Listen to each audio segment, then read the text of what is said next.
The next section that we're going to learn about is 1.2 on arithmetic and geometric sequences. In the last section, you learned about arithmetic having a common difference and adding or subtracting, that being a negative number, to a sequence the whole time, and then geometric multiplying by a number. We're going to start off with the arithmetic sequence formula. And so not all formulas you have to create yourself, and it's actually even harder if you have to find a term that's very large in the sequence. You can't just plug it into the calculator by hand.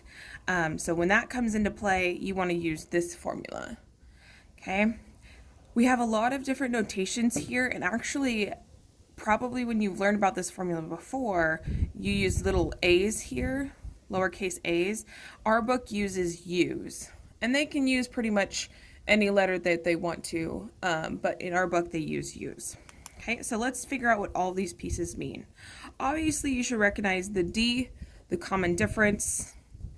So I'm going to write that in here. Difference. So that is either a positive or a negative number multiplied to the back of the equation. We have the u sub 1. That means that is the first term in your sequence. First term. Okay. And our last piece that we have is n, and that is the term that they're asking you to find. So if they're asking you to find the 25th term in your sequence, n would be 25. So this is your term number. And this final piece is just the term and the number that you end up with when you plug it all in.